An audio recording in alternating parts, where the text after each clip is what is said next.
Egaa Oromoon maal jedha gaafa mammaakuu haadha dhabuu mannaa haadha dhabduu wayyaa jedha. Dhugaa rabbii baay'ee namatti dhaga'ama. Waan barbaadillee osoo ta'e jechuudha. Nama barbaadillee osoo ta'e waaqayyoo barumsa jaalatu keessatti haadha kee abbaa kee waan godhe dhugaa rabbii dubbachuudhaaf obboleettii keenya kana hin beektu jechuudha biiftuudhaanii. Biiftuu namni seenaa ishee wallaalee jiru jechuudha dhugaa. Baay'ee nama waa'ee muca'uu kanaa baay'ee kan namatti dhagahamudha jechuudha. Osoo haati ishiif abbaan ishee jiraatanii hiyyoomaniitu jechuudha.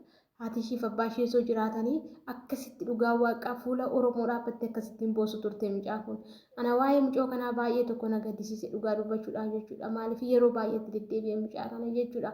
Mucoon kun duras haadhaaf abbaan qabu jettee uummata Oromoo fuuldura dhaabbattee akka karaa maakiitiin gargaaramaa ture hundi keessanuu quba qabdu.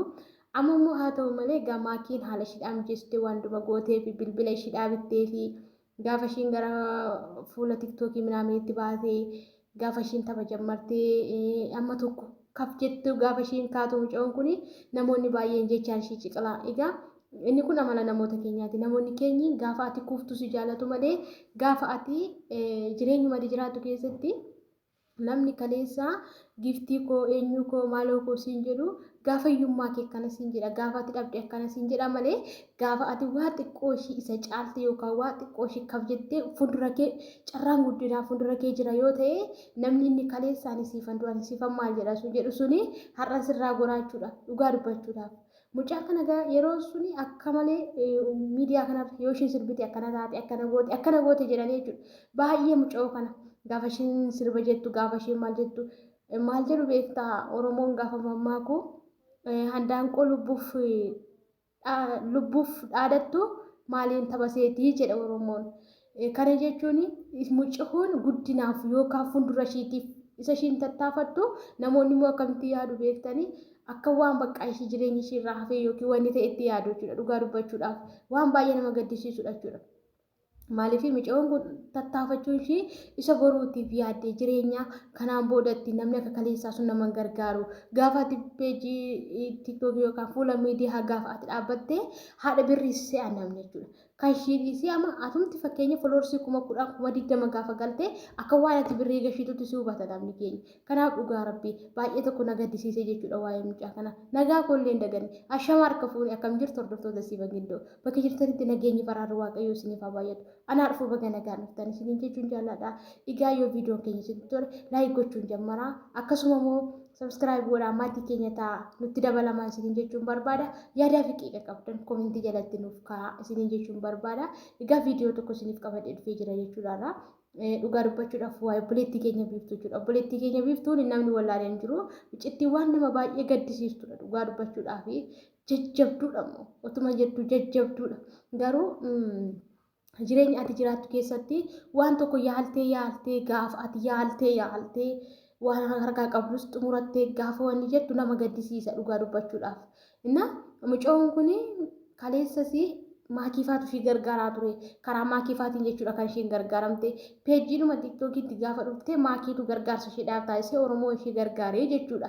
Egaa haa ta'u gaafa mucaan kun akkas foloorsii ishiidhaa jabaatee namoonni foloo ishii godhanii ishii wanneedhanii Gadaa reestooraantii eenyutu beektu dhaabbata hoteelicha Dubaay keessaa jechuudha. Inni akka ishiin Dubaay dhaqxu eeyyamee fi ofiisaa hojjedheen xumuraaf jedhee wanne dheef jechuudha. Gaafa kana maal jette dhugaa rabbii peejii tiktookii ishii jala galeedhaan dhimmi maaltu na hudheenaan dhugaa dubbachuudhaaf jechuudha.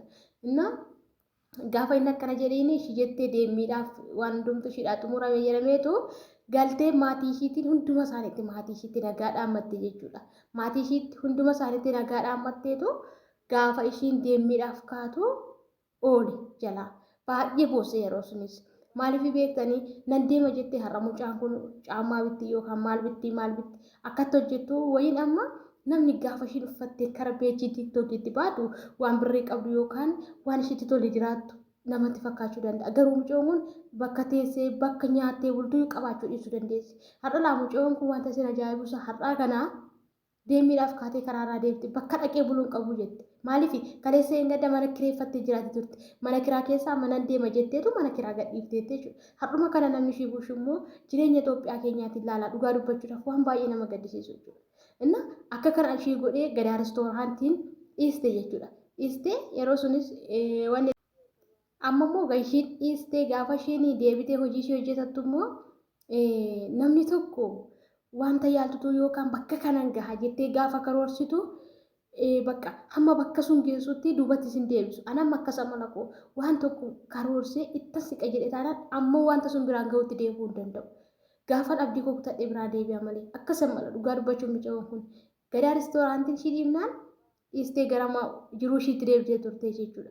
Amma immoo gala deemidhaaf baay'ee hawwii qabdi baay'ee fedha qabdi turte garuu ishiidhaaf mijachuu dide malee ishiidhaaf mijachuu dide deebitee immoo dhugaa dubbachuudhaaf baay'ee ijoolleedhaan cimaa ishee ijoollummaa garmalee ijoollummaa qabdi dhugaa dubbachuuf maaliif hamma fedhe soo taatee ijoollummaa qabdi yaadumti ishiidhaan galle ani garuu akka kootti innumti ishiin gara biyya kanaa dhuftee hojjettu natti hin tolleen otoo jabaattee achumaatti tiiktookii yuutuubarii garaagaraa namni ishii bukkee jiraate ishii dhaabanu jiraate ishii hojjisiisutoo jiraate isa yaaltee jaalladha ture maaliif jennaanii nu shamarranii anamma fakkeenya edimee kanaan chaalenjii hedduu dabarseera. Rakkina hedduu keessa darbeera. Har'a rakkadhees wanti tokkollee homaa natti fakkaatu. Namni immoo hamma idimeessaa dabalaa deemu hubachaa deema. Garuu mucaan kun baay'ee ijoolleedha. Dhugaa dubbachuudhaaf. Namni immoo ijoollummaa isaatti mana namaatti galee yaadaan miidhamee qalbiin miidhamee jennaan baay'ee rakkisaadha. Mucaan kun amma kaleessa eeggadha ala bartee ala deddeemaa turteetti. Har'a garuu dhuftee mana akkasii keessa seentee haalli sun ishiidhaan mijatu sana itti jiraachuun baay'ee ulfaataadha. Garuu giddiin immoo nama barsiisaa jechuudha. Maal isin jechuun barbaade seetanii osoo mucaan kun dhugaa rabbii haadhaaf abbaa qabaattee raatte osoo haadhaaf abbaa qabaattee raatte akka feetetti itti biddirfatanis kaayyoo ishiiti lafa kana dhufuun fedha ishiiti taanaan ni galee itti biddirfatanillee lafa kanatti ishii ergu karaa mucaan kun ammatoo karaa seeraa ergattee raatte akka barbaadetti qaata deemteetti turte qaata deemte garuu ishiin sababii haadhaaf abbaa hin qabneef sababii fira hin qabneef sababii nama hin qabneef uummata oromoo fuuldura dhaabattee kan ishee wanne jechuudha. Garuu dhugaa rabbii namni keenyi baay'ee nama garrama dhugaa waaqayyo. Inna akka kanatti isoo ishiin haadhaaf abbaa qabaattee raatte akkasitti jalaa feeliin ta'u ture inni duraas. Ammas immoo eeggaddaa masii namni wallaaltaa jettanii jirtanii masii wabii ishee jedhamtu sun jechuudha. Ishiin immoo ammas viizaa hojjisiiftee fi tikkeettii murtee fi akka ishiin dhuftu gootee turte jechuudha. Gaafa ishiin akka ishiin dhuftu gootee waan hundumaa xumurtee fi micaawwan barartee gaafa ishiin boolee geessu maal jedhuuni ammoo viizaa ishii bilook ta'edha. Argitanii osoo micaawwan kun aayippoortii seentee raatte saree taate moo saree hin taane har'a dhugaa waaqa nama gaddisiisuu amma kun kana dhalaa namni keenya wayyoo dhugaa rabbii ilaamma. Micattiinis immoo birreeshitti namni hojjisiiftee fi masiinis garuu namichi hojjetee fi sun namichi viizaa sun hojjetee fi sun waa'ee mucaa kanaan beeka namni istirii mucaa kanaan wallaalee hin jiru akka mucattii kana taates beeka maal taanaan jalaa biloog godhaan maaliif biloog gootennaan masii faana waan akkas akkasii jedhe masii faana yoo ta'e iyyuu maal rakkoo qabaanii yoo gargaareen mucaa haadhaaf abbaa hin qabne inni rakkatee lafa kana gaheera lakkateetu Dubaay ga'e malee itoo ilma abbaa qabeenyaa ta'e otoo ilma sooressaa ta'e maaltu gara Dubaay isa fide? Wanti gara Dubaay isa fide tokko illee hin jirtu garuu sinti dhugaa rabbii siyyummaa rakkina jireenya mataa isaa jijjiiruuf jireenya maatii isaa jijjiiruuf gara Dubaay kan inni dhufe. Namni keessattuu dhugaa sin hin jedhu namni kaleessa rakkatee darbee rakkina namatti hin cakkanu. Amma waan fedhe haa ta'u rakkina argee nama caamu garuu kana gochuun isaa maaliif barbaachisa? Har'a masii faanas yoo walitti mufatanii masii faanas yoo wal lolanii keessaa wal gaafatanii xumurachuudha. Maal if erga isheedhaaf hojjetame maaf carraa ishee cufaani? Ammas bilookii jalaa ta'edha. Duras bilookii jalaa ta'e ammas jalaa bilookii ta'e. Maaf barbaachise kun? Si jammar Oromoon keenya jechuudhaaf nama tokko nama ka'e tokko gaafa argite maal gooti? Si ciqaluu barbaadde gadi si deebisuu barbaadde. Amala nama keenyaati inni kun. Inni kun amala nama keenyaati. Namni badii tokko sirratti argeef ati kana balleessiteetta dhiisi siin jedhee si gorsu hin jiru. Karaa ittiin badii keessun addunyaa kana maraa waliin gahee karaa ittiin ati cabdee manatti deebisu barbaada. Akkas godhe malee namni ati kana balleessiteetta kottu dhiisi yaa obboleettii koo kottu dhiisi yaa obboleessa koo namni siin jedhu hin jiru bara kana. Dhugaa rabbii siin jedha. Garuu otoo warra soddaatee jechuudha. Otoo warra soddaatee raatee mucaa hin deebitu. Jalaa siin gubamu hin deebitu. har'ammoo laala gaafa ishiin waan hundumaa dhiiste dagattee wanneetti amamoonni kun immoo dhufeen ammamoo dhugaa rabbii keessa dabartee maal jedha Naasir jechuudha. Naasirii micoon kun ittiin deemii waan egaa shamarran nuti waa baay'ee nu barbaachisa waan ta'eef isa ishii barbaachisu ittiin guuttachuudhaaf sabbii birrii dhabdee bilbila koon gurguraadha ishiin jennaan birrii 30 ergee biyya akka ishiin ittiin dhuftu. Laala Oromoon karaa tokko ishii gargaaraanii akka ishiin nama taatu akka jijjiiramtu boru micoon kun yoo jijjiiramte namoota danuu gargaaru akka ishiin dandeessu. Beekuu gargaara inni tokko warri kaleessa waan namaa nyaachuu baran warri kaleessa dhugaa namaa awwaaluu baran warri kaleessa hiyyeessa gadi qabu baran har'a immoo kana jalaa godhanii dhugaa rabbii waan nama gaddisiisu kun har'a mucaan kun otoo seentee raatte xiyyaara karaa taftee moo karaatti namni fuudhanii gad darbatuuni. Maaliif ilma namaatiin maaliif barbaachise waan akkasii kan tokko garaashidha laa ilmoo haadha hiyyeessaa ilmoo hiyyeessaa nama haadhaaf abbaa hin qabnedha. Maaltu waa'ee kanaaf dhageessisa? Maaliif barbaachise waan akkasii? Dhugaa waaqaana baay'ee tokko na gaddisiise dhugaa isiniin jechuudha. Waan hundumtuu carraadha. Ilma namaaf carraadha.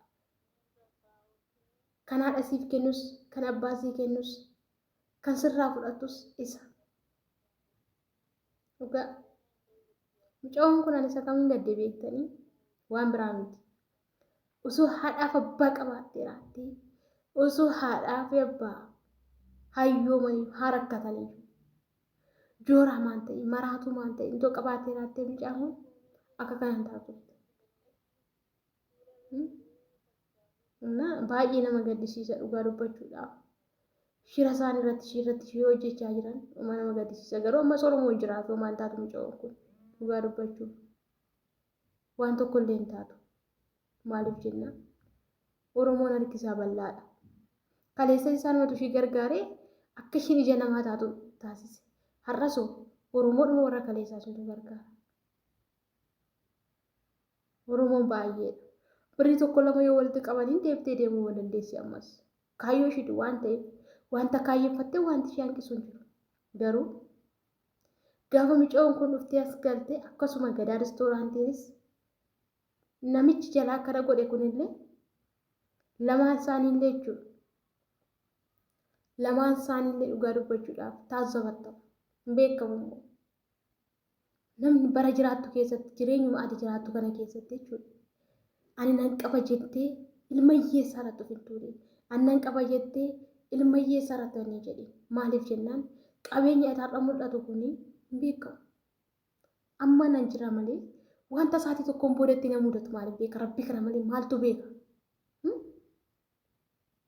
Namni rafti malee akkatti kaatu maatti beekti naati? Maatti beekana? Kanaafuu hiyyeessaa cuucuun, hiyyeessa rakkisuun, hiyyeessaa bakka karaa darbaa dhowwuun hin barbaachisu. Maaliif lafti akka dukkanaa'etti nafu guyyaa tokkoon bari'a.